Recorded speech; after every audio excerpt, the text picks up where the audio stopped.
नमस्कार, बहुत बहुत स्वागत है आपका। बात करने जा रहे हैं शुवेंदु अधिकारी की। ये नाम बीते 3 से 4 दिन में बहुत ज्यादा चर्चा का विषय बना हुआ है। क्यों? क्योंकि ममता बनर्जी को अगर किसी ने राजनीतिक जमीन जो है ममता बनर्जी की, वो सिर्फ तैयार नहीं कहूंगा बल्कि ये कहूंगा कि मजबूत किया, वो शुवेंदु अधिकारी थे। और शुवेंदु अधिकारी लगातार टीएमसी की जो ग्रोथ हुई है वेस्ट बंगाल में, उसको लेकर के निश्चित तौर पर ममता बनर्जी का बहुत बड़ा कंट्रीब्यूशन है, लेकिन शुवेंदु अधिकारी का भी बहुत बड़ा हाथ था। इसी वजह से आपने देखा अमित शाह आए तो मंच साझा किया शुवेंदु अधिकारी के साथ, अधिकारी ने पांव छुए अमित शाह के।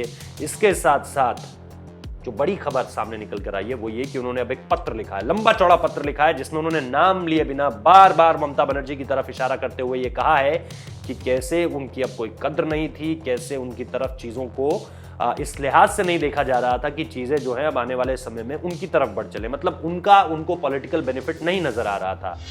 तो चिट्ठी में शुवेंदु अधिकारी ने लगातार इन बातों को लिखा है कि कैसे लगातार उनके खिलाफ चीजों को किया जा रहा था, कैसे लगातार जो है कुछ लोग पार्टी को अपनी जागीर समझ रहे थे, कैसे कुछ लोग लगातार जो है वो इस पार्टी पर अपना हक जता रहे थे। ये सारी की सारी चीजें आपको पता है क्यों हो रही हैं? क्योंकि ममता बनर्जी ने जो है वो अपने कुछ खास लोगों को, अपने कुछ पारिवारिक रिश्तों को जो है वो पार्टी से ऊपर रख दिया है। और जब पार्टी से ऊपर आप रिश्तों को रख देते हैं तो ये सारी की सारी चीजें बहुत आम हो जाती हैं। ऐसा हमने कई जगह पर देखा है, न सिर्फ सपा, न सिर्फ आरजेडी, बल्कि कांग्रेस में भी हमने ये सारी की सारी चीजें देखी हैं कि कैसे पारिवारिक रिश्तों को महत्व देने के लिए आप पार्टी को कई बार साइडलाइन कर देते हो या नीचे गिरा देते हो। और यही चीजें शुवेंदु अधिकारी ने अपनी चिट्ठी में कही हैं। आपको पता है अमित शाह का आज जो दौरा है उसका दूसरा यानी आखिरी दिन है, और बीते दिन कैसे उन्होंने किसानों के साथ जो है किसान के घर पर जो है वो भोजन भी किया और उसके बाद रैलियां भी की। उनकी बातों में सिर्फ इसी बात का जिक्र था कि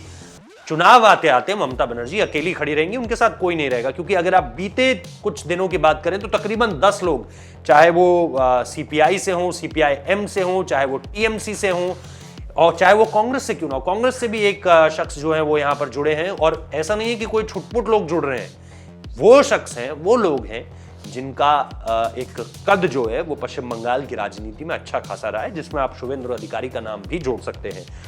तो ये है उस चिट्ठी का जिक्र जो कि शुवेंदु अधिकारी ने लिखी, और इस चिट्ठी में साफ तौर पर यह समझ आ रहा है कि कैसे ममता बनर्जी जो है वो टीएमसी को अब नीचे कर रही हैं और अपने पारिवारिक हितों को जो है, पर्सनल बेनिफिट्स को, रिश्तेदारियों को जो है वो पार्टी पर हावी कर रही हैं। बहुत बहुत शुक्रिया इस वीडियो को देखने के लिए।